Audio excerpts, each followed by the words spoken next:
Remember Palworld, this game that came out a few years ago? And it looked really similar to another really popular series of games. And of course, we're talking about Pokemon. But it had huge success out of nowhere, seemingly.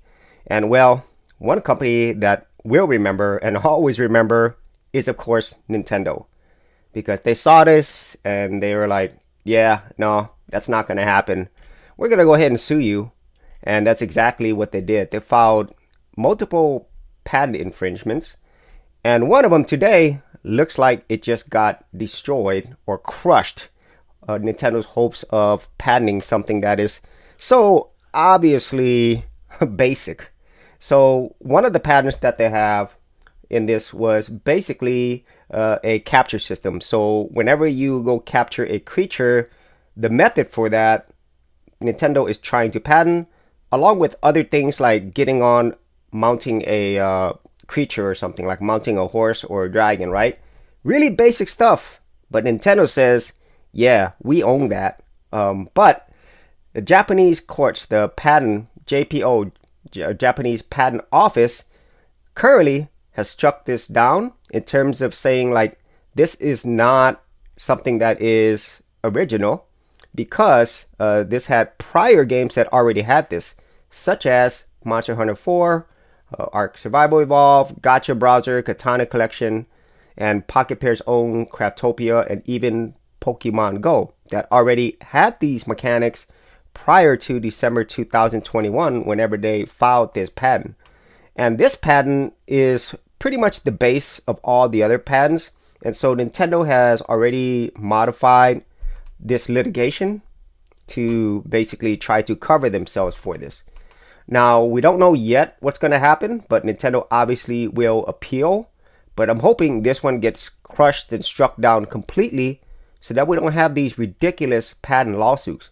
And Nintendo has already won some of these lawsuits, at least in the US, for really basic things. And it really sets a bad precedence for game makers.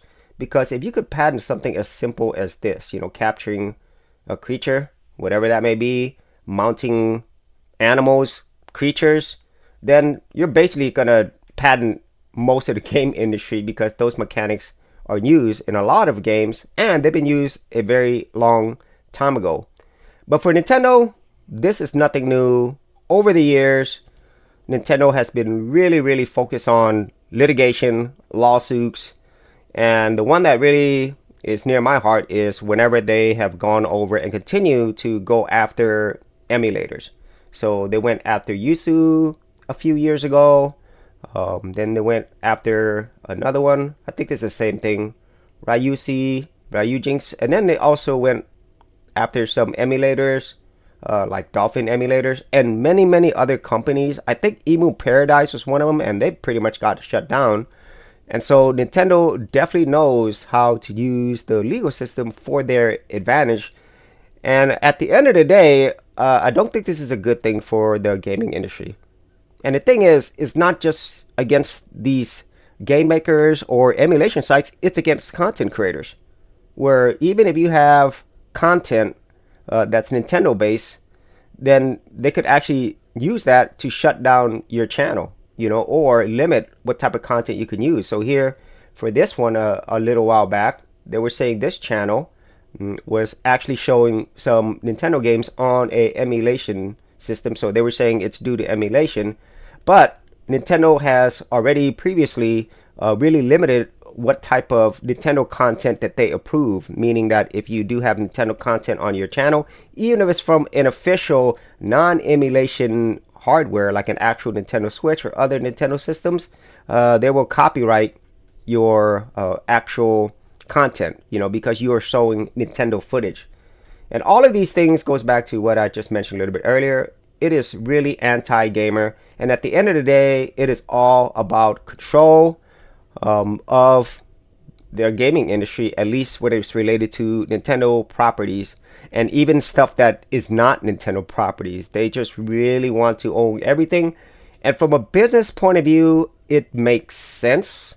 But from just overall standpoint of for your customers, your clients, your fans, gaming as a whole, it's horrible, because I really feel it's gonna really limit innovation and things like, you know, limiting what content creators can create. It's going to limit creativity, and I can't think of very many things that are going to be good for people other than Nintendo and whatever partners do something very similar.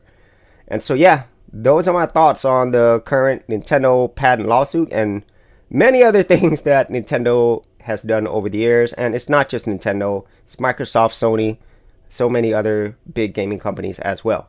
So if you actually had any thoughts on this, be sure to leave in the comments area below, and I'll see you on another episode.